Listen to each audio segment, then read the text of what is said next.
not the king of Philly, I'm the king of everything, man. I ain't the king of Philly, I'm the king of everywhere. We got Area Ave, we got 18th Street, we got like from the 20th Street all the way to Broad Street. It's an epidemic. I want to start branching off on the other side. We might take a block on the other side of Broad Street. I might put some work out there. I'm thinking about taking Clearfield over. 20 savages out there, I'll blend all of them. Get back. You see that? Fair guys. Get inside of here. Then you go to the block. Go to the block again tomorrow. In the morning, then in the afternoon, then at nighttime. Then you get phone calls. Hey, I quit. I don't want no more. I need to you. All right, I'll come around here again. No picks, man. Most likely me, I'd be like, I don't give a f if a kid 1 or 40. I don't give a f about a nigga mom, pop. We come to daycare. That's the art of war, man. You know? I don't care about none of me. I got no picks over this, man. I don't want to hit nigga where it hurt. It's one thing about me. Call it on. I'm gonna hit you where it hurt. I promise you, man.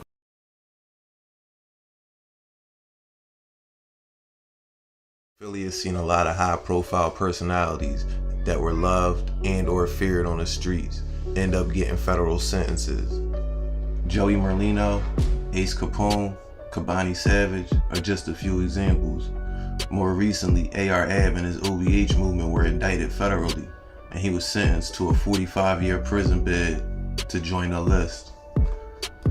Growing up on the streets of North Philly, especially the part of town Ab was from, is not easy.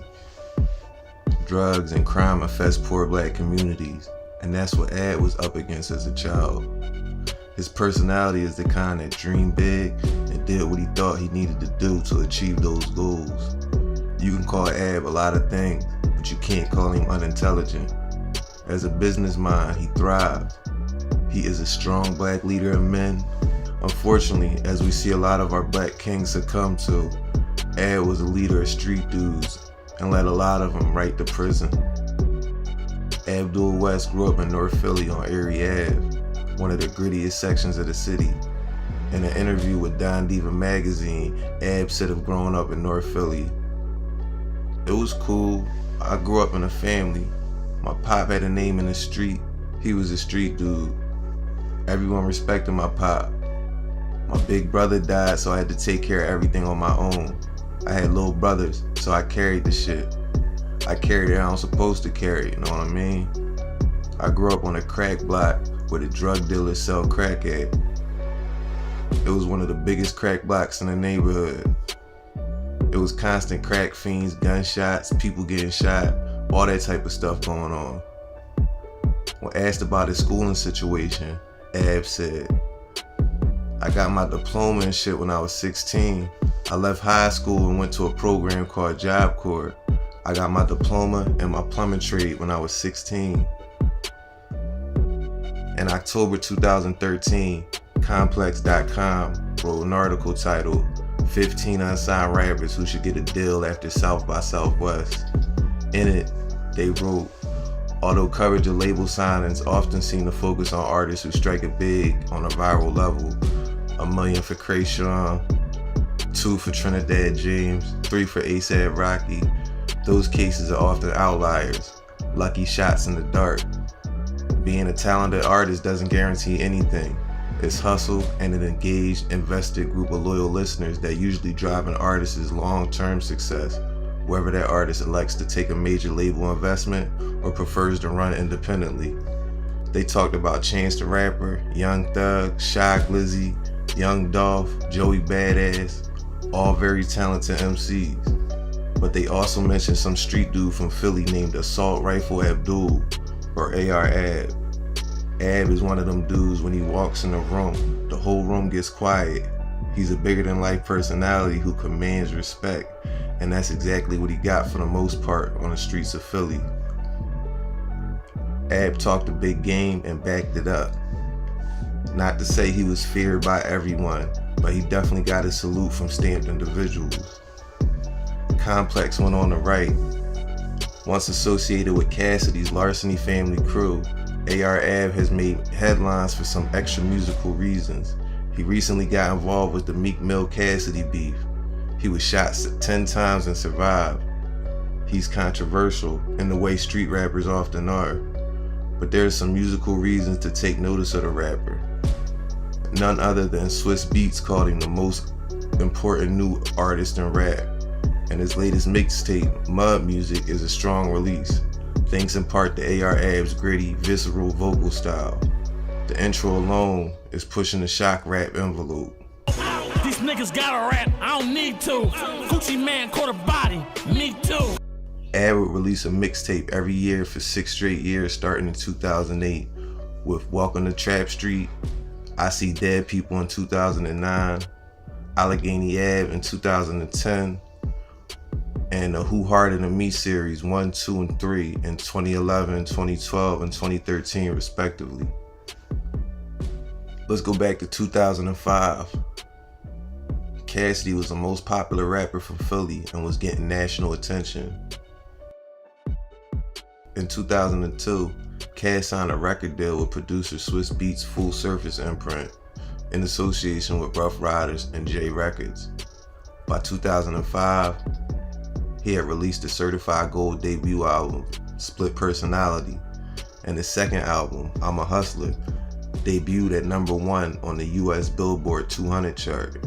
According to police, on April 15, 2005, Cassidy and 2 other men armed with handguns, AK-47 assault rifles, and 7.62 mm rifles fired on 3 other men during an argument that unfolded behind a house in Cassidy's West Oak Lane neighborhood just before 1 a.m.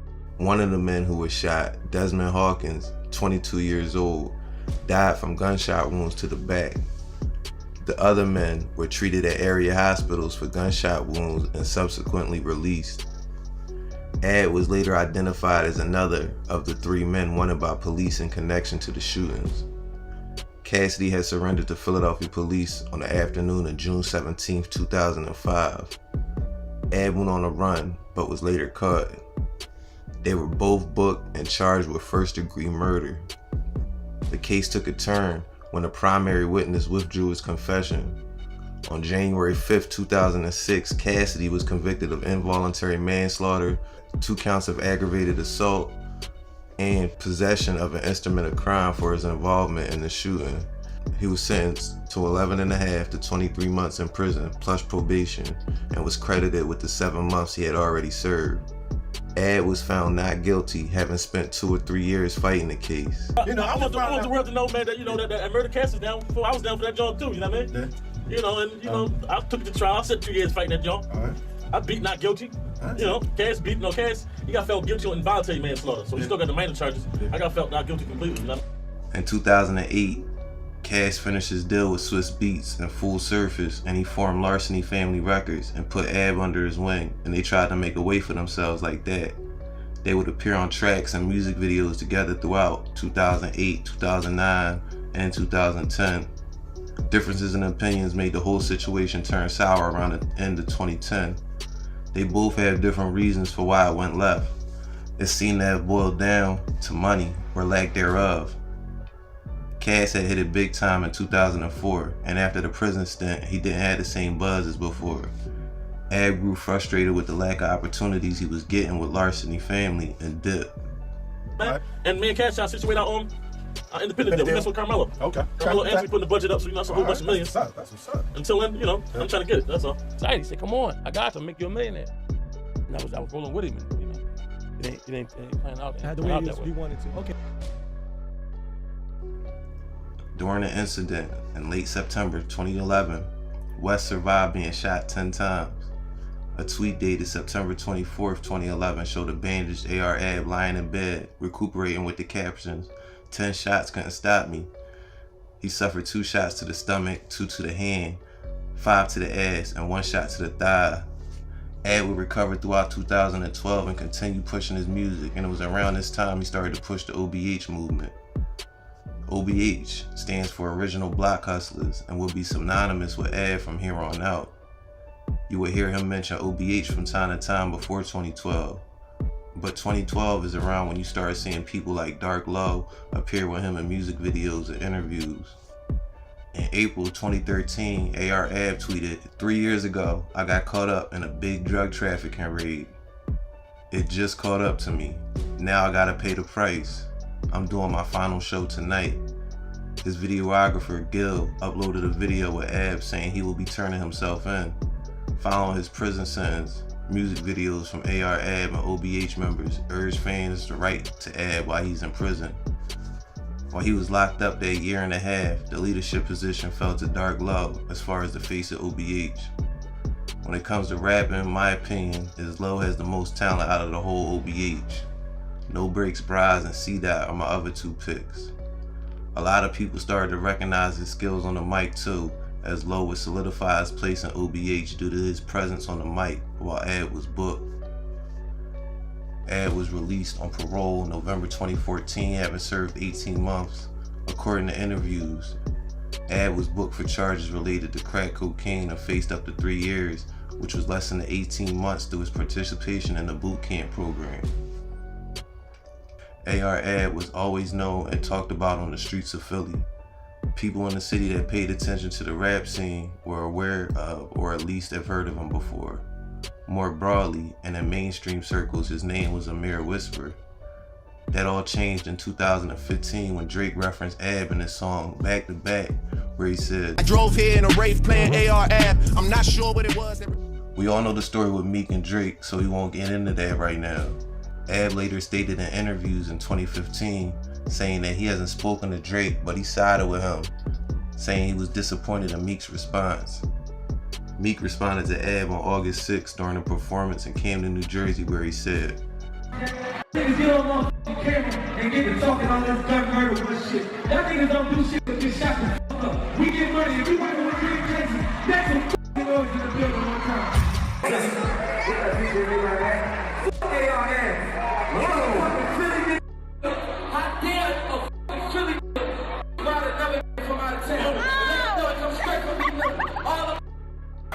and questioned his allegiance to an out-of-town rapper. Ab responded by releasing his own version of Back to Back on August 8th, which dissed Meek and also contained lyrics where he threatened to unleash his shooters upon Meek and Dream Chasers.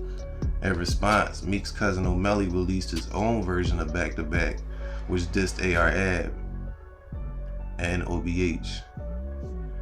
Ab did another interview where he said Meek was too scared to respond himself and O'Malley was the softest one on Dream Chasers. He also said that he won't respond to O'Malley's diss because he's a quote worker. This was a worrying moment for the city. Ab named himself Top Goon of Philly and was seemingly willing to go to any length to prove it. Meek was never one to back down from a challenge either, but an even bigger threat of violence came from the camps. See, it's one thing to go back and forth on a record to prove who's the better rapper. This beef, however, was getting more personal.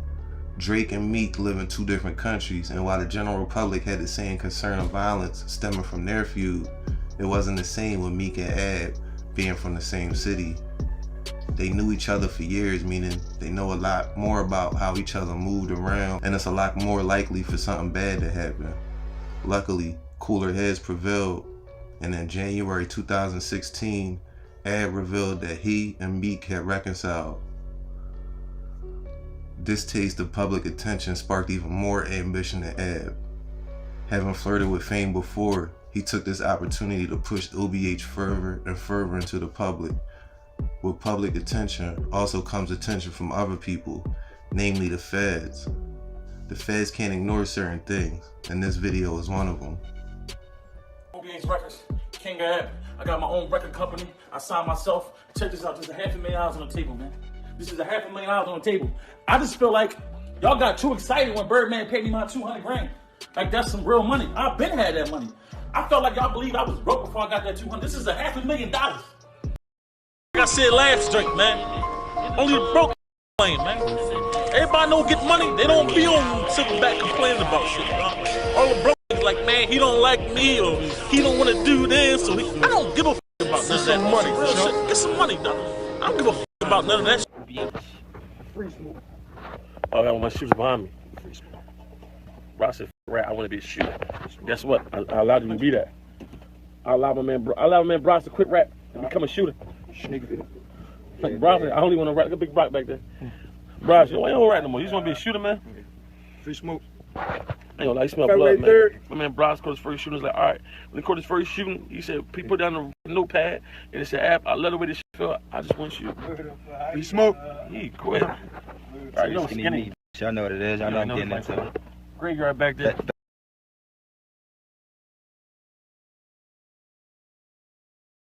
Alright, So let's talk about OBH. They're famous or infamous depending on how you view the world.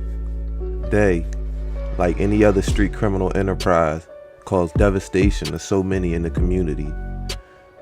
A man could be judged morally only by God if that's what you believe in. Legally, it's up to the United States government to judge you. And when they ended up passing judgment on AR Ab's actions, the judge said he deserved 45 years in a federal prison for them. I know people have been waiting a minute for me to cover this topic. The reason this is taking me so long is that 1, OBH is very spread out with so many members, former members, affiliates, and people who claim OBH. Trying to cover all my bases, it was a lot to go over and a lot of people to talk to. 2, there's so many interviews to go through also. OBH was very media friendly, meaning AR Ab and company did so many interviews it took me weeks to get through them all. Even though I'm going to be talking a lot about state accusations and evidence they presented at trial, just a disclaimer, I think AR Ab was not treated fairly in the sense that some of the police tactics in this case were unfair. A lot of credible evidence was presented at trial, but in my opinion, some of the ways the government went about collecting this evidence was a little shady. With that being said, Ab and OBH made plenty of mistakes along the way, and we're going to get into it all. Ab, having struggled to maintain the buzz and attention he thought he deserved over the last decade, wasn't going to let this opportunity slip through his fingers. When we left off in part 1 in 2015, AR Ab was getting a ton of attention from being mentioned in Drake's back-to-back. Ab, having struggled to maintain the buzz and attention he thought he deserved over the last decade, wasn't going to let this opportunity slip through his fingers. OBH had rappers and street soldiers and people that operated in different capacities selling merch and pushing members' music, etc.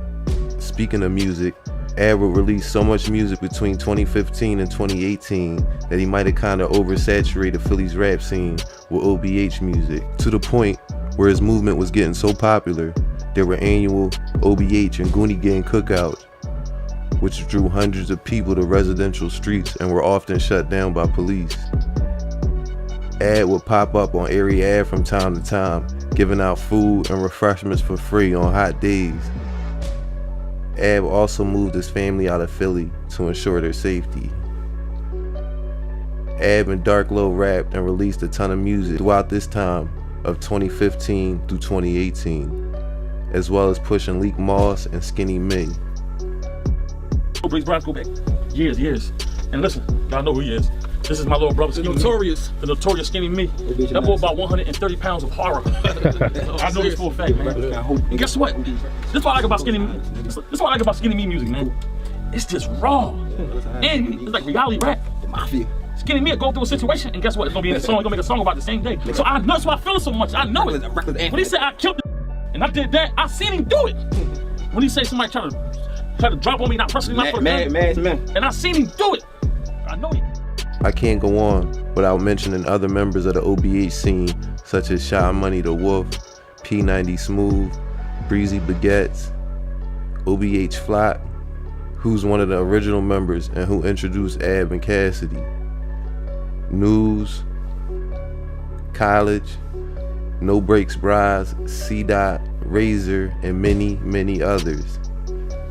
Ab will release Mud Music 2 in 2015, Who Harder Than Me 3 in 2016, Protocols Volume 1, 2, and 3 in 2016, back to back, and then finally Protocol 4 in 2018.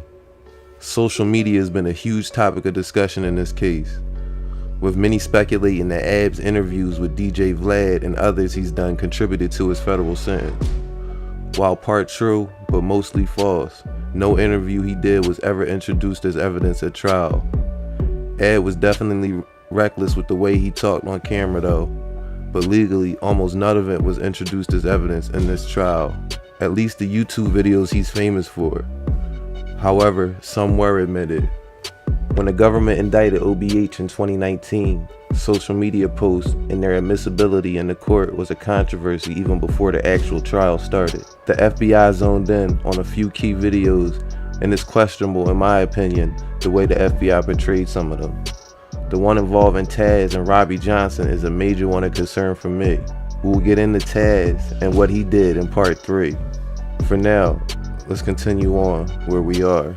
On October 22nd, Judge Bilson ruled that the prosecution's motion to admit social media posts was going to depend on the relevance of the post to this particular case, meaning anything said outside the immediate relevance to this case is inadmissible.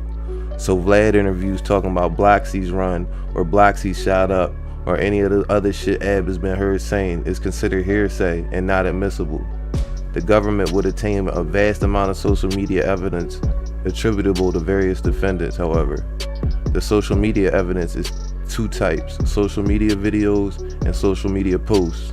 Murder and mayhem are routinely absorbed by millions of Americans reading novels or watching movies in theaters and on television. Aside from violence, cultural appreciation changes over time.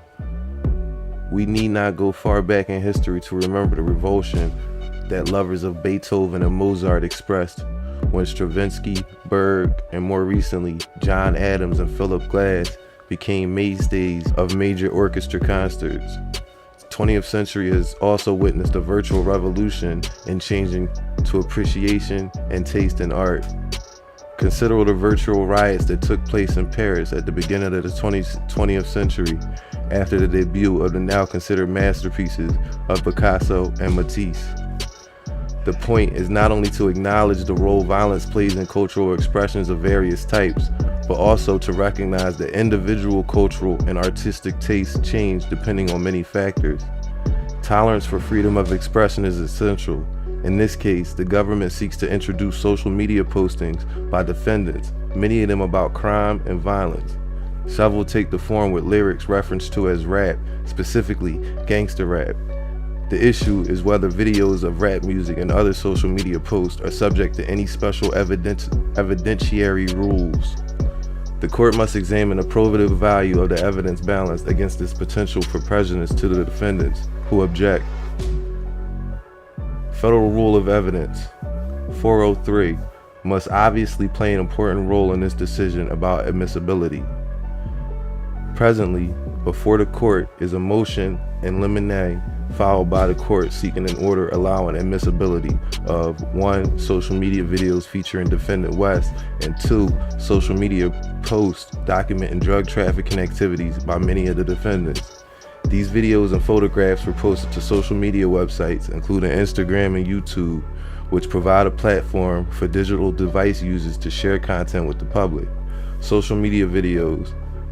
The government seeks to admit 4 videos and alleges that AR-AB Life Like Freestyle Video 1, identified as Government Exhibit 3, at the October 15, 2019 hearing. West states that his life changed when, quote, Meliano, alleged to be a nickname for defendant Hickson, began supplying him with cocaine. We hit corners, ride around with sticks on us. My life changed when Miliano put bricks on us. AR-AB shooter Skinny Me threatens ex-OBH member Trendsetter Shady. Video 2, identified as Government Exhibit 5 at the October 15, 2019 hearing.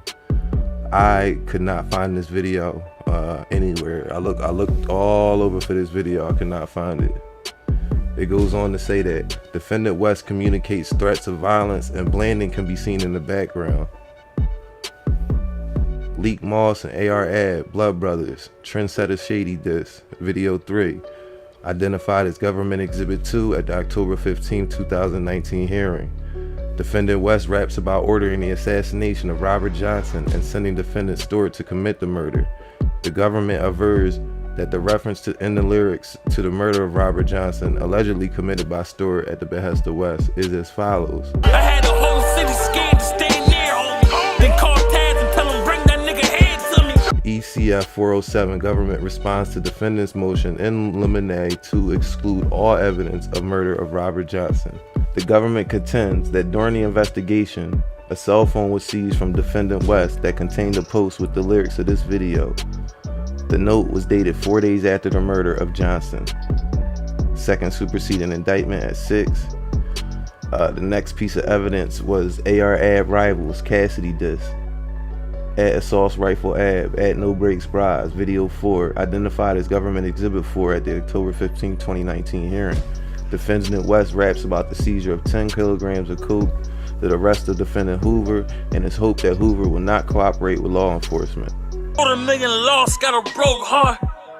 And they snatched my dog, that's the worst part. One rat destroyed everything you work for. I pray to God that he don't tell him who he worked for. In addition to the 4 videos, the government seeks to omit approximately 100 posts to social media sites by various defendants depicting drug trafficking activity and or containing references to the conspiracy. The spreadsheet provided by the government catalogs the profile from whom each post was recovered, the individuals in the post, the date and location of the post, if known, and a brief description of the post's alleged relevancy. The defense, so this would be Ab's defense and a couple other people. I think Meliano's defense lawyer stepped up here and argued this. Well, actually, everybody except Taz wanted to exclude all this evidence. Taz is the only, I believe, is the only one who didn't file this motion. Anyway, the defense went on to argue the main evidence presented at the October 15, 2019 hearing was the testimony of defense expert witness Dr. Richard M. Cooper, who has extensively studied African American culture, specifically the rap music that is frequently performed, particularly but not exclusively, by African American singers. The court found Dr. Cooper credible in his explanation of the significance of the rap lyrics in the context of African American culture. Dr. Cooper testified that there was a specific type of rap music, often referred to, quote, gangster rap, in which the singer uses lyrics that portray boldness, aggressiveness, foul language, violence, and hypermasculinity. Dr. Cooper related historical reasons why this genre of rap has become popular among African American performers and audiences.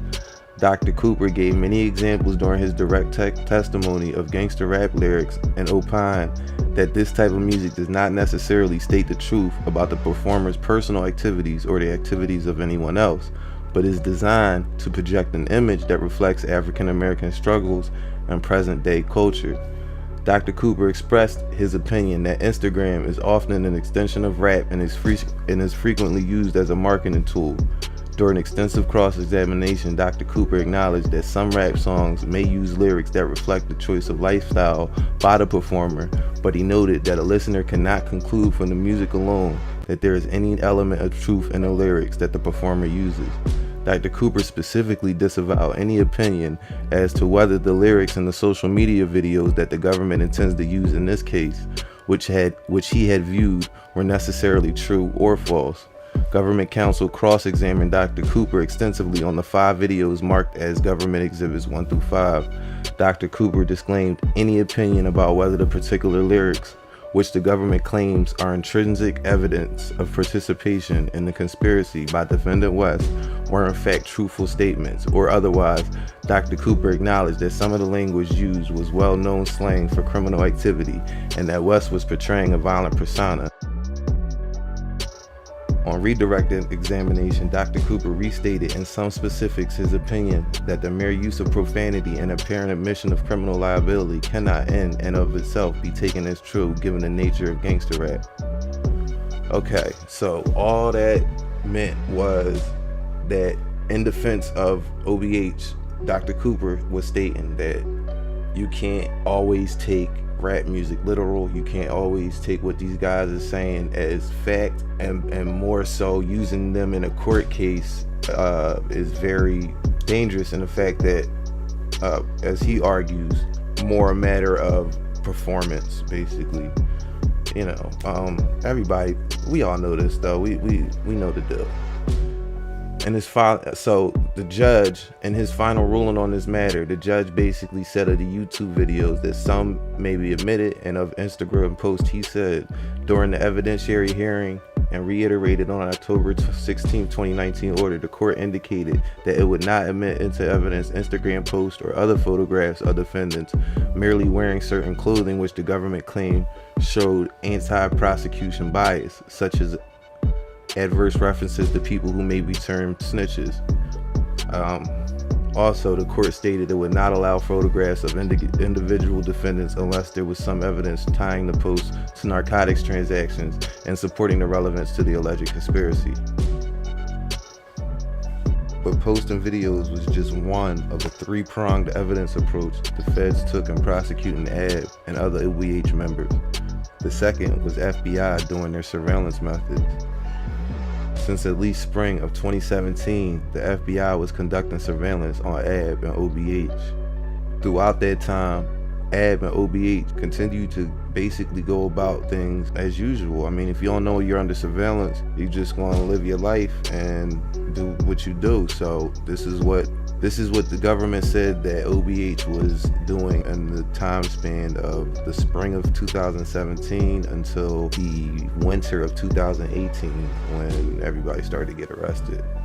On August 14th, 2019, a federal grand jury returned a 16-count second superseding indictment charging defendant Abdul West, Jamal Bionic Guys Blanding, Jamil Meliano Hickson, Richard Chase Hoover, or Bug, Amir Mulaz Boyer, Daryl Shoddy Baker, Hans No Break Rosgatz with conspiracy to distribute 5 kilograms of coke, 280 grams or more of crack, 50 grams or more of methamphetamine, and 100 grams or more of heroin.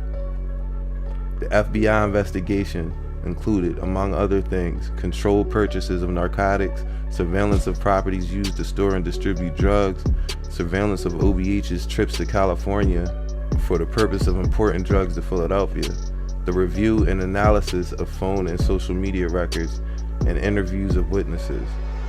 The federal investigation started with several controlled purchases of narcotics from co-conspirator Dantes Taz Stewart. During those purchases, Stewart obtained crack cocaine from West, which Stewart then sold to a confidential informant.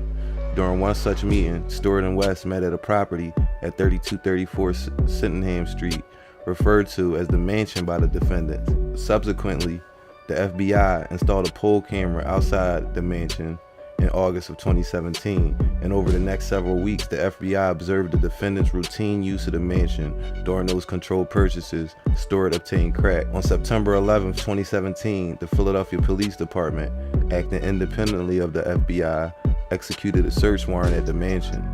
This search was part of an investigation into the shooting of a man named Sherman Williams, which occurred at 2762 North 22nd Street, or 22nd and Lehigh. Senator Brown says her son Sherman Williams was finally on the right track in life. He was turning himself completely around, and he wasn't dealing with the same people that he was dealing with. Brown says on Monday, September 11th, Williams was on his way back from paying his parking tickets. She says he called her at about 5 p.m. to check in. We had a conversation for about 10 minutes. That was the last time she talked to him. About 30 minutes later, the 29-year-old was shot multiple times along 22nd Street between Somerset and Lehigh Streets in North Philadelphia. From what I can understand, him and some guy had some words.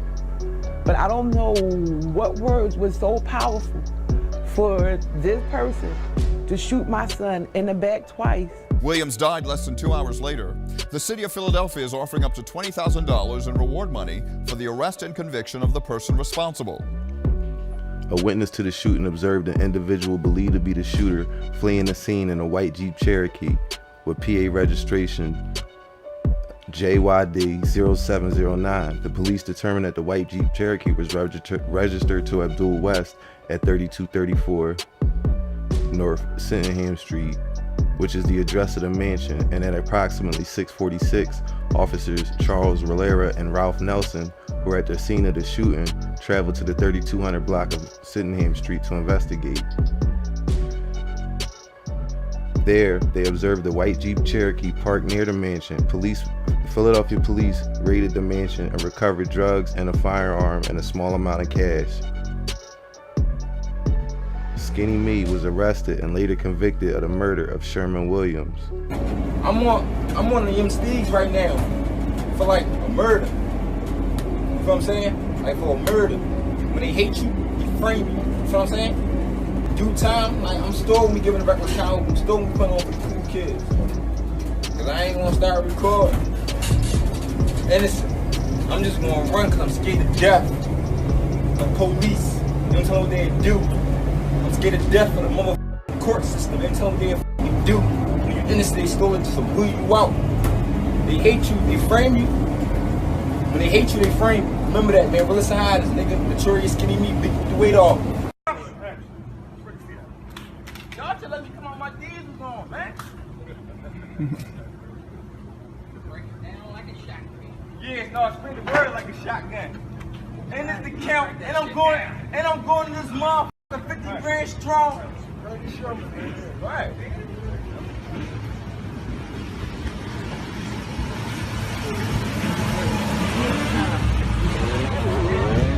Hey, yo, let everybody know, right? Huh? Just let everybody know. I got you, bro. Let everybody know, right? Alright, bro. Let everybody know, right? I'm the realest nigga living. I just happen to rap, man. That's it, man. Videos, my brother. I ain't listen, man. I'm a $1 million. Thank y'all know I got $1 million talent. Y'all do that, man. I ain't doing none of that. And I was growing dreads on these. Don't mind my hair. I wanted everybody to see me come out in swag. Hey, yo, just let everybody know, alright? Being that it was the Philadelphia police that raided the mansion, AB and OBH didn't realize they were under federal surveillance, so they took the mansion raid as a loss and continued to try and conduct business as usual. The government contends that OBH had 4 trap houses, the one on Sydenham Street. They also had one on Brown Street, one on Ray Street, and one on Columbus Boulevard. During the course of the investigation, the FBI determined that the defendant, Richard Chase Hoover, an OBH associate, maintained a commercial driver's license that he was associated with an organization called Team Transportations LLC in Las Vegas. Agents also learned that a red Volvo truck tractor was registered to Team Transportations. Agents then obtained a PIN register trap and trace for Hoover's phone, and on November 2nd, 2017, that PIN register indicated that Hoover was traveling from Philadelphia to Los Angeles. Upon Hoover's return on November 20th, 2017, agents established surveillance and followed Hoover to an apartment located at 1 Brown Street in Philadelphia. Agents observed Hoover enter 1 Brown Street carrying a black backpack and then observed him leave a few minutes later without the backpack. Agents later learned that defendant Jamil Hickson lived at 1 Brown Street. A subsequent review of Hickson's phone record showed contacts between Hickson and West and Hoover. Agents also learned that Hickson and Blandon were in Los Angeles at the same time as Hoover. Over the next several months, agents tracked Hoover, Hickson, and Blandon as the 3 men traveled to Los Angeles and then back to Philadelphia. In total, the 3 defendants made 6 trips at the rate of approximately 1 per month. Hoover drove the red Volvo truck from Philadelphia to Los Angeles. Blandon and Hickson then flew to Los Angeles, where they met Hoover. All 3 would then travel back to Philadelphia. After the 6th trip, the FBI executed a search warrant at the property controlled by OBH. During the search, agents found Hoover along with approximately 10 kilograms of cocaine and 5 pounds of methamphetamine. The FBI tracked and traced the 6 trips to Cali and laid them in great detail in trial. They used phone traps, GPS tracking devices, Hoover's truck, and video surveillance in LA and Philly as the 3 came and went. A security officer with 1 Brown Street provided the FBI with surveillance videos from the apartment complex showing Hoover enter the apartment, which was the apartment in which Hickson lived. Security also provided the FBI with Hickson's phone number. Approximately 2 weeks later, Abdul West posted a picture of himself with Hickson standing outside 1 Brown Street. The photograph was captioned, "Boss Talk Among Bosses." On another one of the trips, on December 17, 2017, Blandon posted a photograph of himself and Hickson. The location was listed as Los Angeles and the caption read, "I'll make it snow in LA," a likely reference to cocaine. In another post dated December 17th and with the location of Rodeo Drive, Blandon posted a photograph of himself captioned, "On the block trapping." This pattern continued until the final trip, where they returned from Cali to Philly on May 16, 2018. On May 3, 2018, Hoover was observed outside 1 Water Street Apartments at 250 North Columbus Boulevard in Philadelphia. Agents interviewed the management of the apartment complex and learned that a, quote, D'Angelo Smith from California recently rented an apartment there, and that, quote, D'Angelo Smith had informed management that, quote, Chase Hoover would be picking up the keys. This was notable to the agents because Hoover's full name is Richard Chase Hoover. After agents confirmed that, quote, D'Angelo Smith's identification provided to One Water Management was false, and that they learned that the management at 2323 Ray Street had started eviction proceedings against the apartment being used by OBH. Agents suspected that the defendants were transitioning from one stash house location to another. The next day, on May 4th, 2018, Hoover again left Philadelphia and headed west towards Los Angeles. Blanding and Hickson followed by plane 5 days later. Again, agents conducted a surveillance in Los Angeles where they observed Hoover carrying a large duffel bag to his truck. Immediately after carrying the bag to his truck, Hoover met with Hickson at a 7-Eleven nearby. Blanding and Hickson then flew back to Philadelphia on May 11th and May 12, 2018, respectively. On May 11th, a GPS tracker on Hoover's Volvo truck showed that he was traveling east towards Philadelphia. Agents then obtained an anticipatory search warrant to search either 2323 Ray Street or 250 North Columbus Boulevard, depending on whether Hoover was observed at one of those addresses carrying containers large enough to contain kilogram quantities of narcotics. On May 16th, Hoover arrived in Philadelphia. He went to the truck lot on Lawrence Street and then to 250 North Columbus Boulevard, where he was met by Blandon. The two of them were captured on video entering the apartment complex, and in the video, Blandon can be seen unlocking the door to the apartment, 717. At the time, Hoover was carrying bags large enough to carry kilogram quantities of narcotics. The indictment went on to state, West, who is an aspiring rap artist, subsequently recorded a rap video which the government will offer into evidence. The lyrics to the song he recorded reference the events of May 17th, stating, $250,000 lost, got a broke heart, and they snatched my dog, that's the worst part. I woke up broke, they took 10 of them. The 10 kilograms of cocaine and the 5 pounds of methamphetamine seized from Columbus Boulevard served as the basis for count 12 of the second superseding indictment, which co-conspirators West, Blanding, Hickson, and Hoover are charged. Subsequently, on October 17, 2018, defendants Abdul West, Jamal Blanding, Jamil Hickson, Emil Boyer, and Daryl Baker were arrested pursuant to federal arrest warrants. Agents attempted to arrest co-conspirator Hans Gadsden. However, he fled to Los Angeles and was arrested there several months later. Boyer was arrested at the mansion where he had been living. During his arrest, federal authorities seized approximately 20 pounds of marijuana and a firearm. Boyer, a previously convicted felon, is charged in count 13, 14, and 15 of the second superseding indictment with crimes related to his possession of marijuana and a firearm. Defendant Daryl Baker has also been charged with possession of a firearm by a convicted felon in count 16 of the superseding indictment. This was all pretty strong evidence, it appeared, especially since the FBI track record is unmatched when it comes to getting convictions. So this all went down. I'm thinking, damn, Ab's probably facing like 10 years or something like that. But actually what went down at trial was still OBH's fate, and it came from one of the most surprising places, inside of OBH. This is my little big brother right here. You got shot in the head twice. Killed the the same night. Steve Gang. Steve Kelp probably bigger than my drink, man. I'm cute on your yard. Number one. Yeah. Kelp's something serious, man. I already took 13 shots. I don't know this for, you know why? Because I kidnapped, I robbed, I killed, I got a lot of shit I did. I mean, I'm gonna get it. I'm the type of dude I can't be broke. You see, I got this pole building, I fix this shit up from what? I don't make no money off rent. I extort people. I extort motherfuckers too. It's one of my hustles. Got shot a lot of times behind it. But I pay my own houses and shit. It's called Badlands.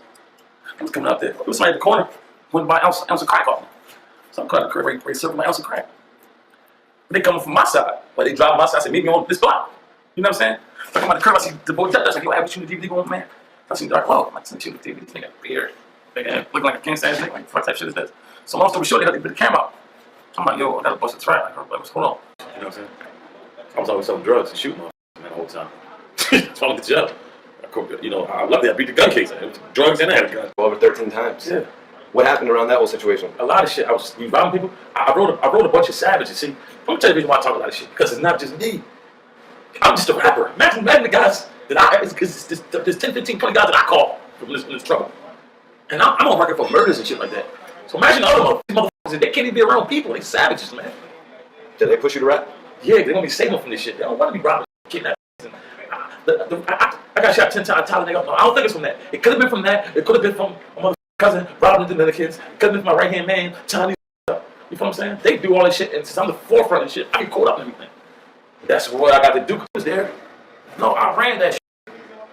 I took everybody. They come to my block. They come to my set. My hood. They want to go to war. I took them to war. Me, I took everybody to war. But these other rap niggas, they didn't do that. They probably was involved. Was one of the guys that was around. No, they'll tell you out there when the work from my neighborhood. He like a deep in the neighborhood, but he just killed motherfuckers, kidnapped him. I'm the only one in my neighborhood that took him to war. I went to war with the most dangerous people in my neighborhood. I went to their block, and we came to their block, and there was 6 of us. We was gonna murder everybody on the corner, right? I didn't know one of my friends was on the corner, and we fired on the corner. And guess who's on the corner? One of my friends was on the corner. I fired on him. Turn the camera that way. No Grace Bros was on that corner. Facts. What happened, No Grace Bros? Man, let that shit fly. And I got the out of there. I'm keeping it being, man. You know, Allah was with me. You know what I'm saying? Because them boys was about 7, 8 deep. And I looked one way, I looked the next, and they was lined in the middle of the street, phone and shit. I ducked down, rolled, kicked the door with porch I was sitting on it, ran to the 3rd floor, took all my clothes off, make sure I ain't had no bullet wounds. I ain't feeling no hot shit.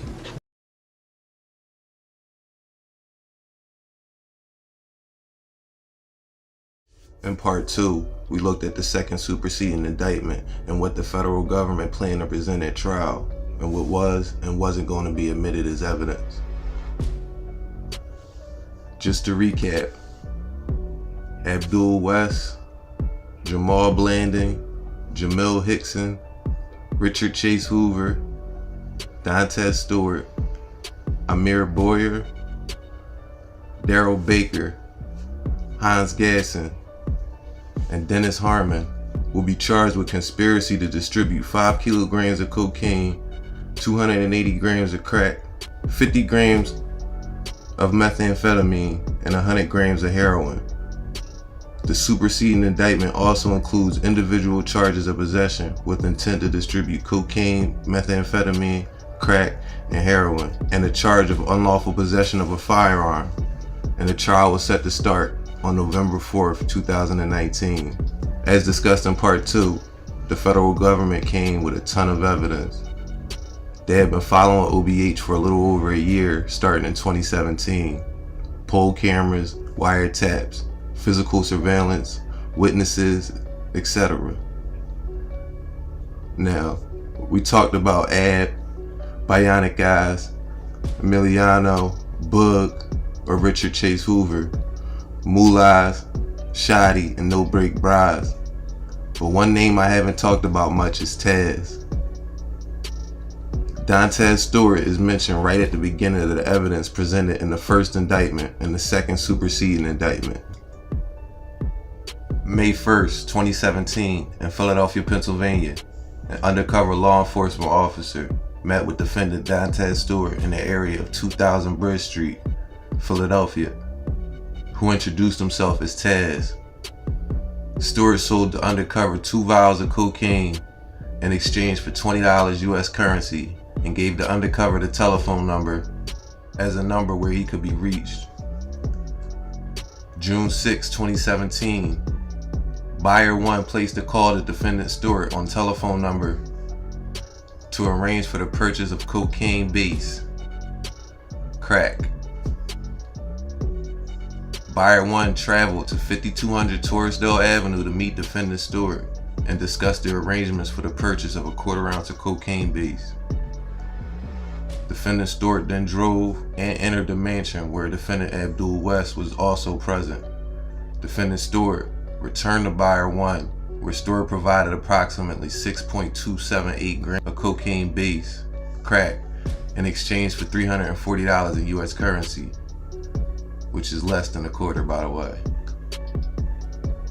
On June 6, 2017, Philadelphia, Pennsylvania, Buyer 1 placed a call to defendant Stewart on the telephone number to arrange for the purchase of crack.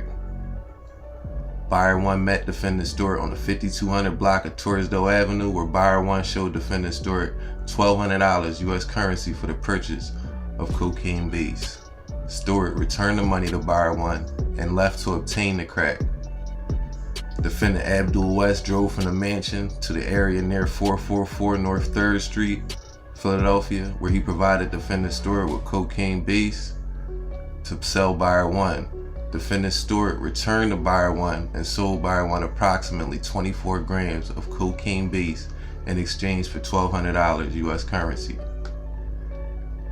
Here's where things get a little weird to me. I've never sold drugs before, but even my antennas would raise if someone I didn't know from a can of paint brought 2 dimes, then came back a whole month later to buy a quarter. Then 2 weeks later, they're back to buy almost a whole ounce. Escalation of sales on the street level base don't usually happen in this way. But Ab didn't realize he was being put in a trap yet. My big question here is, where and when did Dante Stewart Little know he was selling the narcs? Before or after he was arrested? The rest of the evidence and charges laid out, we went over in part 2.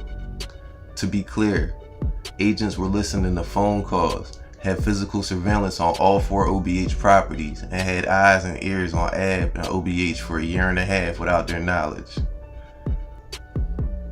In July 2018, Stewart was charged with the murder of Robert Johnson. This was before the indictment dropped and after the raids and the arrest of OBH members. His time to make a decision was now. He enacted his Miranda rights and stayed at CFCF on State Road until July 26, when federal investigators brought him downtown and interrogated him for a second time. The excerpts from this interview are heavily redacted. Here's what they did release from this interrogation. Task Force Officer Stevens: and hope that if you want to cooperate and talk and help yourself out, you won't get arrested for the other stuff. You see what I'm saying?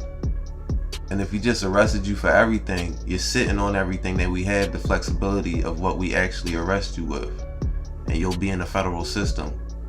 So we'll have a little bit more information on what happens. Philadelphia Homicide Detective Bamberski. Influence over everything, Taz. Cause what's the ultimate goal here is you're a small piece of the puzzle, and the big picture is the whole puzzle, okay? So what's gonna happen is that at some point, hopefully, you're gonna think about yourself and do what's right for you, okay? Because as you can clearly see, as you've told us, once you got in the F, you got written off the books. Nobody paying your attorney fees, nobody's putting money on your books, nobody's coming up and making things right. Nobody's taking care of your old lady and kid. Bamberski, Stewart, I don't care about that stuff. Bamberski, well again, you're gonna be facing significant time, okay? You had a murder charge on you, all right? Your federal case is being adopted. The gun itself can give you 15 years in federal prison, okay? That's the one gun, all right? There's a second gun involved in the case, all right? The one you got arrested with when the cops chased you in the house, that matches the murder you're charged with, okay? Now I know you already know that. I'm not telling you shit you don't already know. In addition to that, okay, there's also some additional murders that you're involved in, all right? I know you killed the guy that got your brother. Right, wrong, indifferent. That's not for me to judge. But I know that motherfucker shot you. I know that motherfucker shot your brother in the head and made him walk down the street naked. So I can see where you would have some animosity towards that person. And there's also another incident where you got involved in the shootout inside of a trap house on Pratt Street, okay? So all that shit piles up on top of one another. Just makes it for an unsurmountable amount of time for you, okay? Technically, you're looking at life in prison in the state, all right? If you get convicted on the one case you're charged with, you're looking at life in prison, okay? So the ultimate goal here today is just to try to figure out if you understand that there's a lot of bad shit coming your way on you, okay? And I apologize, I'm reading this word for word. So you know, mistakes, and he keeps saying okay and all right and all that.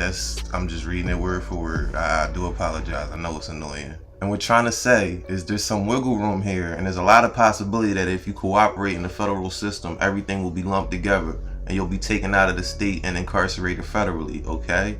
For a number of how many years they decide to give you, but eventually there'll be a light at the end of the tunnel.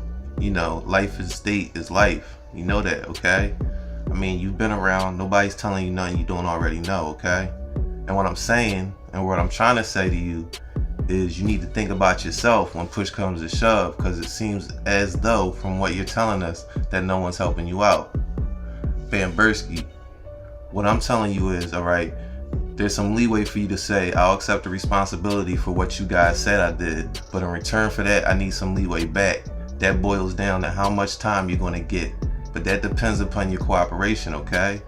I mean, you S/L bear the bring, brother. I think they meant you gotta bear the brunt, but that's what it's typed as.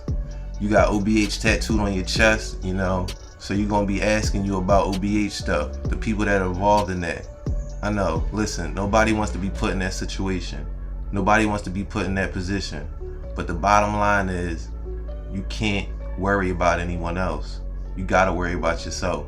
If you decide to cooperate, you know, a lot, you can help yourself out a lot. You could probably avoid life in prison if you stay over here.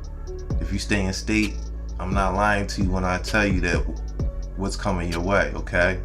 You had a one homicide charge. I know about the other two, all right?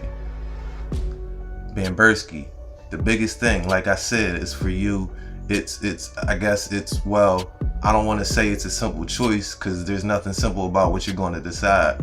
You're going to decide what happens to you for the rest of your life. That's the decision that you're going to make. That's going to happen to you for the rest of your life. Do you want to eventually see some light at the end of the tunnel? Or at this point in your life say, fuck it, I don't care what happens to me. That's not a decision any one of us is going to make. And that's just a decision only you can make. And as long as you know what that decision entails, what you have to do to make that decision is what we're trying to make you understand. Then the third officer comes in and says, the other thing too, man, is that it's not too often that you get a prosecutor on your side, and a prosecutor is like, in your murder case, they're willing to work together and they're willing to make this work for you. A lot of times we got a guy charged with a homicide and they're like, you know, fuck it, he killed somebody, you know? But the fact is that everybody is willing to bring this into our federal case, let you help yourself on it, and let you get out from under that life in prison, which is a federal murder case, which in a federal murder case is possible. I can tell you specific cases I've seen on my squad where, you know, federal murder cases have gotten less than that life. Then Stewart says, like 50, 75 years? Officer, less than that. Then Task Force Officer Stevens says, it's all based on a lot of your cooperation. You know, if you're 100%, we'll be 100% in for you. I mean, it's not like you're not gonna do time. You're gonna do time, you know what I mean? Yeah. It's not like you're gonna walk out, to be honest with you, but you'll be my age when you get out, not 90. And then Stewart says, yeah, you like 56? It was at this point or soon after that Stewart decided to cooperate. The trial was going to begin on November 4th, 2019. Days 1, 2, and 3 were the prosecution telling the case that's been presented thus far, controlled by surveillance, witness from telephone companies, airlines, companies, Instagram accounts. All were presented as prosecution witnesses. They testified to corroborate the prosecution's evidence. All standard procedures thus far. Then day 4 came, and this was the big moment. A couple of days before the trial, the witness list was leaked. Rumors rumbled that there was a snitch in OBH. As day 4 began, Dantes Stewart was slated to testify. His testimony to me is bullshit. The FBI took someone that, in their own words, knew or thought committed at least one murder, is connected to a second, and they say he got in a shootout on Pratt Street. This is the government's star witness, who jurors are supposed to believe on the stand testifying in a drug case about a murder that the defendants aren't even charged in. I'm just shaking my head at this whole thing. Day 4 started with Dark Low being removed from the courtroom. He was later charged and convicted of witness intimidation. Shortly before the trial was set to begin, Dark Low admitted to write and store the letter in jail. This in itself caused major controversy after the trial for Dark Low, with certain other members of OBH making the accusation that even talking to the feds was a violation. But that's neither here nor there for the purposes of this video. Dark Low was escorted from the courtroom because Dantes Storrs said he wouldn't testify in front of him after the letter. But I think it's out of shame and embarrassment. See, as you'll soon hear, Low introduced Taz into the inner circle of OBH, and that helped them gain trust so quickly. So the prosecution calls Taz to the stand. The transcripts of his testimony is 88 pages long just on the first day, 33 on the second day of testimony. I will read what I think are the most relevant parts.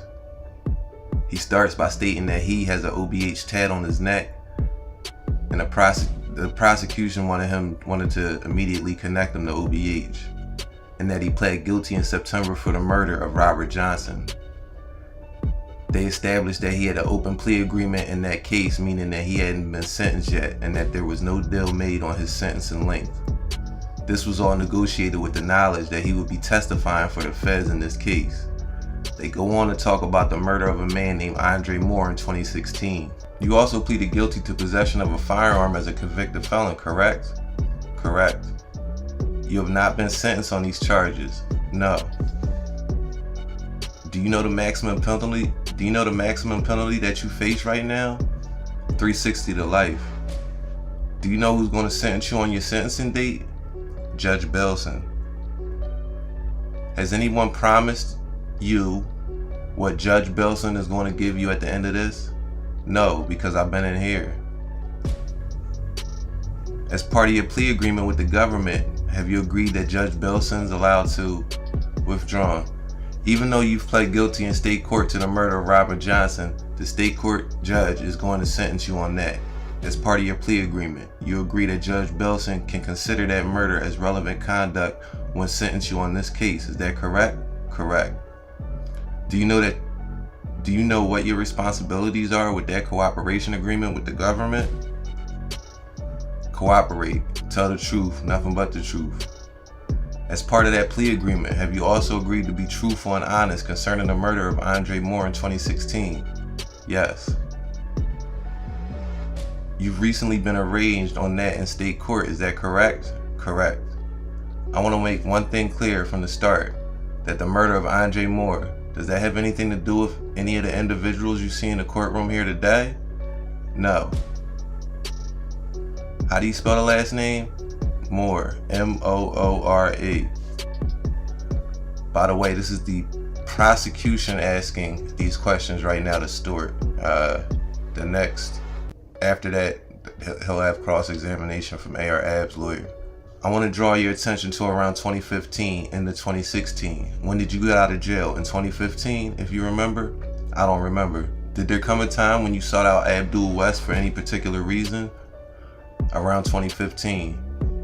2015 to 2016, his name was ringing in the city, just his music was, doing good, and, he was the man to be around. The man to be around? Yeah, at that time, when you got out of jail, were you selling narcotics? Not in the beginning. When I first got out, not in the beginning. What happened? I was going to school, Allstate. Did that end? 2016. And did you finish that schooling? No, I didn't finish. At some point, did you start selling narcotics for not OBH, but for a guy you know as Baby? Yeah. When was that? In the 15, beginning of 16? What kind of narcotics were you selling for Baby? Crack. Where were you selling it? Everywhere in the city. North Philly, Frankfurt, a little bit of South Philly. Did there come a time when you stopped selling for Baby and started selling for Abdul West? Yeah. Let's talk about that. When does that start? Mid 2016, beginning of 2017? how do you approach Mr. West, or why do you approach Mr. West? I approached Mr. West because he had the product. When you say product, what are you referring to? He had the coke. How did you know that? Through sources. How did you first approach Mr. West in hopes of becoming a seller for him? I had through a third party. Who was that? Dark Low? Do you know what his real name is? Charles Sally. Tell us how that happened. The court. Charles, what's the last name? Sally. Sally, Your Honor. Charles Sally. S-A-L-L-Y. Prosecution. Tell us your first interactions with Mr. West in that time period you're talking about, 2016. Where did you have to go? How did you meet up with him? Met him at the mansion. What's the mansion? House around Sydenham. How did you know to go there? That's where I was pointed to by Dark Low. That's where everybody was chilling. That's where everybody was chilling, you say? Yeah. Describe the mansion to me. What does it look like? Just a regular house. Do you remember the first day that you went to the mansion? Yeah. Tell me about it. Who was there? Everybody was there. How many people? Probably like 10 to 20 people. You said that OBH, it's a rap group also involved in criminal activity. Does any rapping happen at the mansion? Yeah. What is the mansion used for? Used for stashing drugs, chilling. First time you went to the mansion, you said there were a lot of people there? Yeah. What were they doing? Smoking, playing games, and doing transactions? What do you mean by transactions? Drug transactions, money transactions. Ever seen any weapons at the mansion? Yeah. Tell me about that. Everybody had weapons on them. Everybody had weapons on them? Everybody. Can you explain that to the jury? How many people will be at the mansion at various times? It would be like numerous, like a lot of people, like 10, 15. And everybody being there playing the game, smoking, passing work off, coke, weed. When you first got to the mansion, were you provided with narcotics right away? No. Why not? What had to happen? I had to work my way in that trust circle. Say that again, please. I said I had to work my way in the trust circle. I couldn't go right to Abdul West, so I had to go through Dark Low. Dark Low told me to wait, and I went above his head and seeked out Abdul West myself. What do you mean by that? Why did you have to wait? What did you have to wait for? Because I wasn't known to them that well. So what were you supposed to do to get known to them? Just be around? Just be around? Yeah. The first time you went to the mansion, how many days in a row did you go to the mansion? Probably every other day. What would you do when you went there? Sit down, chill? What were you hoping? Did you like sitting down and chilling? No, not really. Why not? There's too many people in there. I don't really know them. So on those every other day going to the mansion, were you provided with any narcotics to sell? No, not in the beginning. Tell us how that changed. I approached Abdul West myself. What did you say to him? I told him I needed some coke. I'm trying to get some work. And his response to you was what? Alright, I got you. Say that again. Alright, I got you. Do you remember around what time this happened? No, I don't. Not time like on a clock, like date. Is this in 2016, 2015? 16. When did you get that tattoo on your neck? 2016. What? You met these niggas in 2016, 2015, 2016, and you got a tat on your neck in 26. Oh man. Anyway. Around what time, do you know? Like around May. Why did you get it? Just to show them that, you know, I was a part of what they're a part of. When you say they're a part of, just to be clear, you're not a rapper, sir. I don't rap, no. You're not a music producer? Not at all. Are you involved in any legitimate business with the original Black Hustlers? No. What was your business with OBH? Sell coke and be on call. Let's talk about some people that may have been at the mansion. You ever seen someone you know as Shotty at the mansion? Yeah. What's his real name, if you know? Daryl Baker. Did he have a specific role in the OBH? He was like probably like a lieutenant. A lieutenant? Uh-huh. What makes you say that? Because he stayed there and handled all the business when Abdul West wasn't there.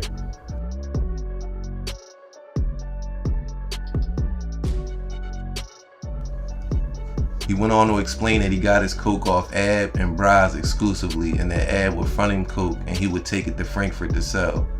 Not too crazy to believe, right? But here's where things get a little funky. So the prosecution is talking about how much money he would make, I guess every couple weeks from selling coke.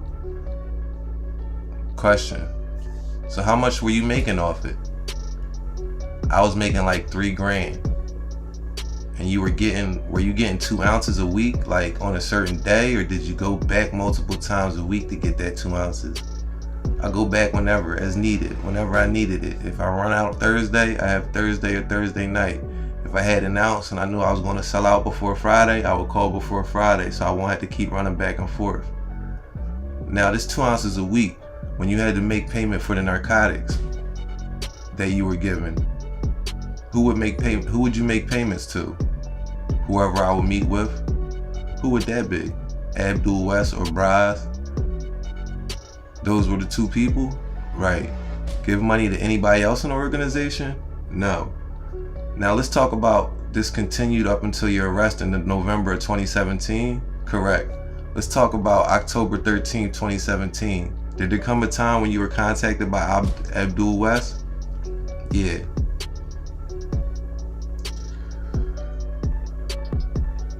How did he get in contact with you? He called on the phone. What did he say to you? He said he needed me to do something for him. He gave me an address and told me to come to this address. I put it in my iPhone and I followed the location and met him on the little block. Do you know what street that was? Marvine Street. Do you remember what time you were contacted by Abdul West? 7 p.m. 6 or 7 on October 13, 2017? Right. Was it normal for West to call you and tell you he needed you to do something? No, he had never done that before. No. Had he ever done that before? No. Did you meet with Mr. West? Yeah. It was on Marvine Street? Yeah. Do you remember what time you got there? Probably, I think it was like 8-ish. What car were you driving? A black Nissan Altima. When you got there, tell the members of the jury what you saw. It was Abdul West and Shadi sitting in the black Challenger with some other dudes outside the car talking with them. Activity going on the block.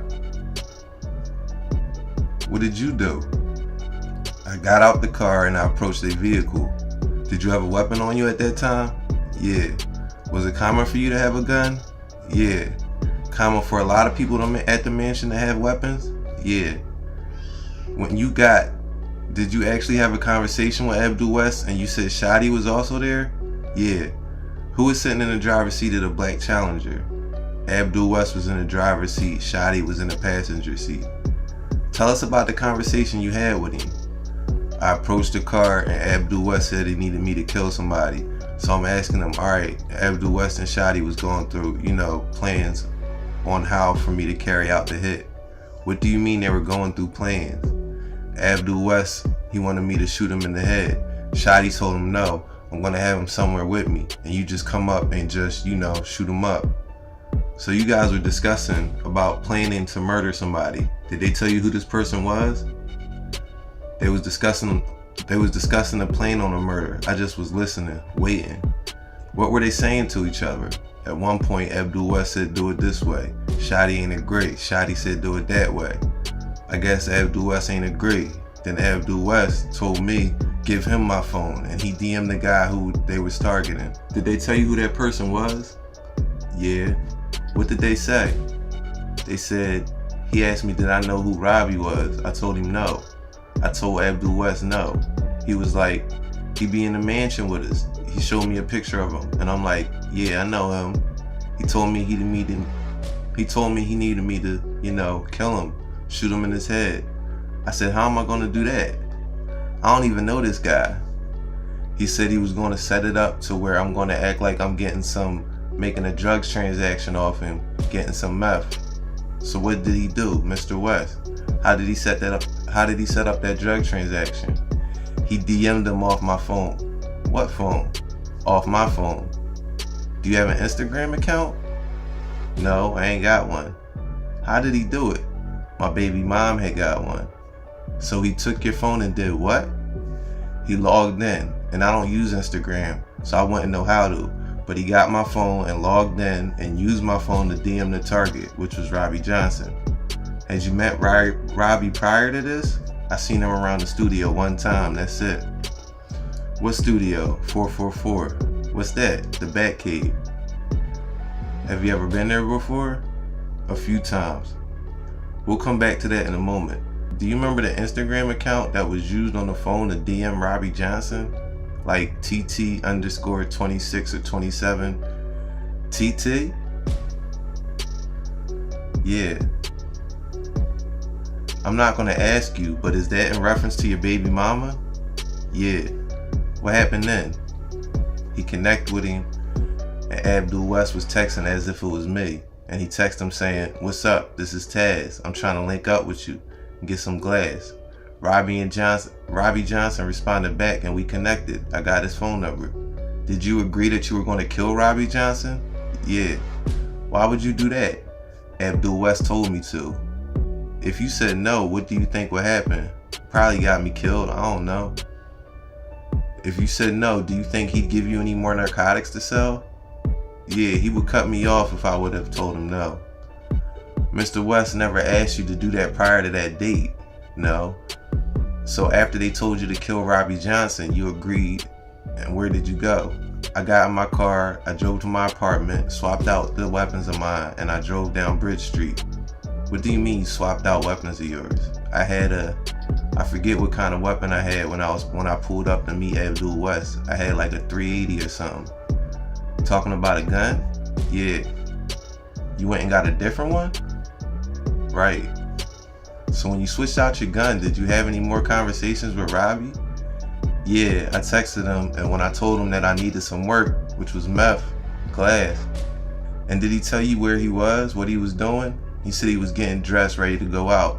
Did he tell you where he was going? Vanity Grand. What is Vanity Grand? It's a club. A strip club? Gentleman's club. And did you make further plans to meet with him later on to conduct this drug transaction? Yeah. Tell us about that.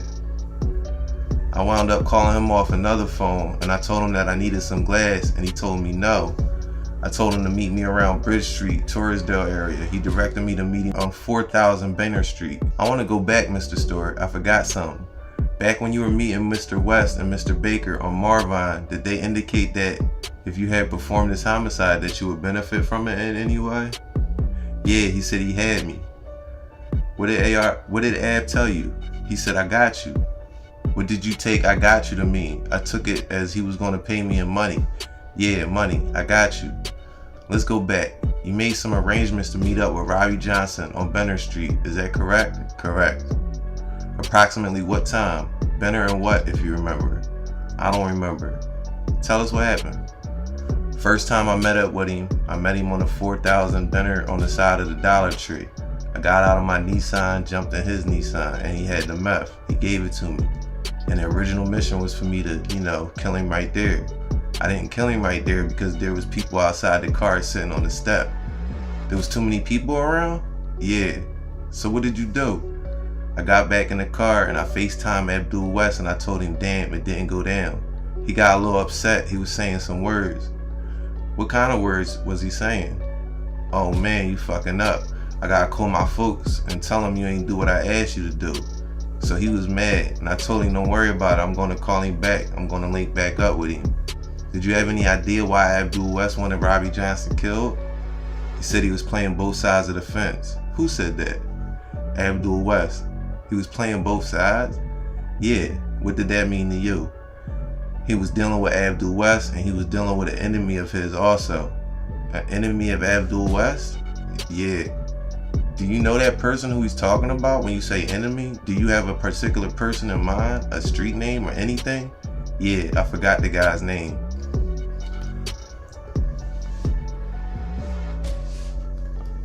Okay, so after you talk to Abdul West and tell him that you had not killed Robbie Johnson, You told him that you'd take care of it. Was that the word you used? Yeah. What did you do? I drove back around Bridge and Torresdale and I sat in my car looking at the meth I had, not knowing what it was. I was trying to plan on how I can get him back out and, complete the job, the mission. So I was just sitting in my car trying to figure out how I can, make things right between, make things right between what? Abdul West, because he sounded a little upset when I talked to him, when I told him I didn't do it. When you said you were looking at the meth, you didn't know what it was. When you were dealing with Abdul West, the drugs you provided were what? With crack and weed. The other people in the organization have different roles to play and what drugs are being sold? Yeah. Let's talk about you sitting in your car, you're looking at the meth, you really don't know what it is. No. What do you do to make things right for Abdul West? I had wound up texting Robbie. He was at the club, Vanity Grant, and it was like probably an hour or so later. And I made it seem like I sold out. I'm out of everything. I need more. And he said, Robbie Johnson said when he's on his way, Vanity Grant closed around 2 or 3. He said he'd meet me right back there. And when he let me know that, I had time to prepare a plan on how I can ambush him. So what I did was, I had called somebody else that I knew, another OBH member. What's his name? Berto. What's his street name? OBH Berto. OBH Berto? Yeah. He's a drug dealer in OBH, artist, rapper. How did you get in contact with OBH Berto? He was around the area and I had his number from previous dealings with him. When you called him, what did you say? I said I needed him to meet up with you. Where you at? He gave me his location, which was not too far from where I was parked at around Granite Street, around Bridge and Granite. And I went around where he was and got in the car and I asked him was he down for 187? And he said yeah, and I showed him a picture. I said, Ab, he wanted me to smoke the ball. You said a couple things there I just want to take. You said down for 187? Could you tell them what 187 means? 187 is a homicide that the West Coast use, LA. You said smoke? What did you mean by that? Smoke. Kill. Smoke him, kill him.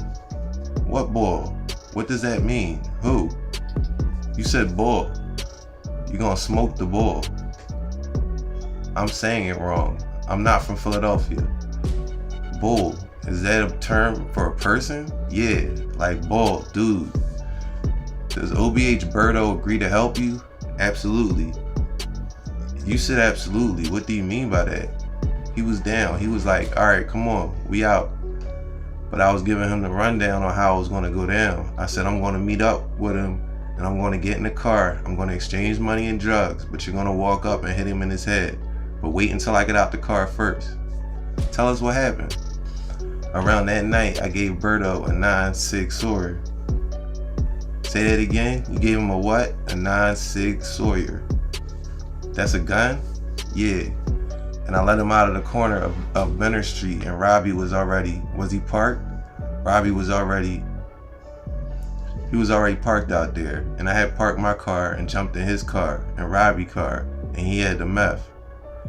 He put it on the armrest and I was like, I made it seem like I forgot some money in the car. So I got out of the car and I seen Berto at the corner and I gave him like a little signal.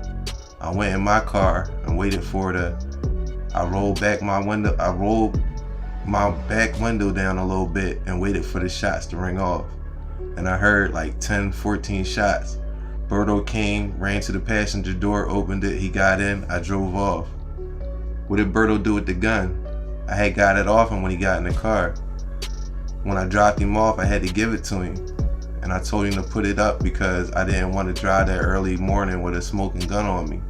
So I told him hold it. Do you know what he did with it? He put it in a shoebox. Put some styrofoam in it and he had put it up. What do you mean put it up? What does that mean? He stashed it in whoever house he was at. I dropped him off. I think it was his girlfriend. I don't know, it was somebody's house. I think it was his girlfriend's house though. After you were done, you informed Abdul West what had happened? Yeah, how did you do that? I texted him. What did you text him? Touchdown. After that, did you get in contact with Abdul West concerning how you was going to get paid for the murder of Robbie Johnson? Yeah, he had FaceTimed me earlier that morning and he told me to go. He gave me a location. I met up with Braz, got some coke, some crack from Braz, and I met up with I went to another location on Marvine Street and got some weed. Do you remember approximately? I know it was a while ago. So October 14th, you agree with me that Robbie Johnson was murdered on October 14th around 3:30 in the morning? Yeah, around that time. When did you start collecting these narcotics as payment for the murder of Robert Johnson? Probably within the next day, within the 48-hour span. Where did you go first? Get the marijuana you spoke about or get the crack from Braz? I got the crack from Braz first. Where did you have to go to get that? Somewhere out North Philly. I ain't familiar with the block. I just got the address and I just put it in my phone and used the map. It was somewhere in North Philadelphia. Yeah. Yeah? It was somewhere in North Philadelphia? Yeah. Did Abdul West tell you how much Braz was supposed to give you? No, it wasn't a set amount on what I was supposed to get. So what happened? Tell me about it. What does Abdul West tell you? How do you know to go to Braz? Abdul West, he FaceTimed me like, go link up with Braz, he got something for you. So I call Braz, I see where he was at, gave me the address, got out there, and I met Braz, and I got some coke and some crack off him. He didn't know what it was for though. He didn't know what it was for? He didn't know what it was for. I'm trying to get it right. You're saying Braz had no idea what it was for, right? Did you have a conversation with him? Tell us about that. When I got outside the house where Braz was at, I walked in and he was like, he was like shocked, like, what's up? And he went to go get the crack and he was, like asking like, basically like, damn, what's up? What's this for? I just brushed him off. Do you know how much crack it was? I think it was supposed to be like 4.5. It was probably like 3.5 ounces. Say that one more time. It was supposed to be 4.5, but it was like 3.5 ounces, something like that. Where did you bring the crack to? I kept it in my car. How did you know to go back to Marvine Street to get paid for the marijuana? Abdul West texted me and told me go through there and pick something up. Approximately when was this? It was the same day. So you went back to, is that the same place you met with Abdul West and Shadi to discuss the murder? Yeah. What was there? A couple dudes on the block was out there trapping, selling drugs. On cross-examination, Stewart answers some of the defense's question, but starts this thing where he says he smokes too much weed to remember some dates and times. When the government was asking him questions about things irrelevant to the case, which shouldn't have been allowed in the first place, he magically remembered everything, including streets and dates and times. This makes him an extremely unreliable and uncredible witness in my opinion. The defense's main point was Taz really was around OBH for about 1.5 years when the murder in question took place, and they framed it as Taz had already killed someone before, so he was capable of doing it again, on his own. Why would you meet someone, sell a little bit of drugs for them, and then all of a sudden be doing hits for the team out of nowhere? It doesn't make sense to me, and it didn't make sense to the defense. Also, they hit on the fact that why would Taz just hand Ab his phone to log on to Taz's girl's Instagram? Ab's lawyer goes on to question more about Berto and the gun and a bunch of shit not relevant to this video. Point in reading all that is just to show what kind of witness and person this individual Dantes Stewart is. The last couple of days was testimony from law enforcement, basically acting as a witness to the evidence presented thus far. In the end, out of the 9 charged, 4 took a deal and pled guilty, 4 stood tall and went to trial, and 1 became a federal witness. Abdul West received 45 years. Richard Chase Hoover received 15 years. Amir Boyer received 10 years. Jamal Blandon got 25 years and Jamil Hickson got 20 years. I could not find sentencing info on Dantes Stewart and the 3 others charged in this indictment. As for Dark Lowe, he was sentenced to 9.5 years in federal prison for witness intimidation. What's up, Stuart Little? LOL. You shot out bad, but the feds said you did a good job of hiding it. The men Ben said you was a cheese eater, but I'm defending your rat ass. But you could at least told me. Now I gotta take a second look at this case from the beginning. But I wanna know, was you a CI from the jump, or did they give you a SIG in the interrogation room? But I'm gonna be front row in the courtroom. Me, Blank, and others. I need to see it with my own eyes. Blank said the same, but you got a big OBH tat on your neck. Now you're gonna look like a clown the rest of your life, and word will travel fast that you're a rat in a fed pen. Not that BS you in now, and you'll have to check your paperwork in the feds pen. I'm pretty sure you'll get banged out in there or stay in PC. When you make it upstate or in the feds, you'll be known as the rat boy with the OBH tats. You got like 3 bodies you fighting. Well, I rat on a drug case, stupid. Then you get in your cell and tell your cellie a bunch of lies, and he take the stand telling on you. You cooked yourself with a bunch of dickheads. And your big mouth and your hard head. I was left for dead in the feds for 5 years for something I didn't do when I met you up top. But I'm a man and I always stand on my own. I know Blank is backflipping in his grave. He loves you like I did, and Blank was crying when I told him. You blank niggas is the worst, and they're gonna get you and do you dirty in there for being a rat. So be careful, Splinter. What you gonna say when they ask about the OBH tab? LOL. You gonna have a miserable jail bed until you die, cause you're not getting out. You ratted to still do 20 to 30 years or life. In the end, OBH completely fell apart after this indictment. The leader is doing 45 years in the feds. His appeals are still processing. Some stuff happened with Leak Moss and Dark Low. Leak Moss was upset with Low for even having a conversation with the feds after they arrested him, day 4 of the trial. Kids, these stories always end up the same way. As I've been trying to express on nearly all these videos, the streets only lead to a couple places and none of them are ideal. Unless you got a death wish or like being in jail surrounded by dudes all day, having other adults tell you what you can and can't do, where you can and can't go, who you gonna share your living space with. All is dictated to you, or you end up paralyzed from being hawked down.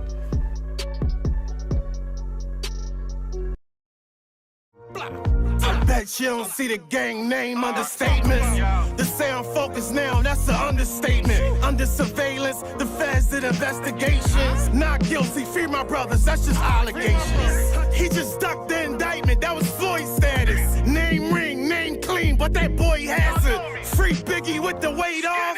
My pockets gained from my weight loss. Lil' bro had took the state charge. They say low, and book, you gotta take charge. Like I ain't know already, I swear I hate you.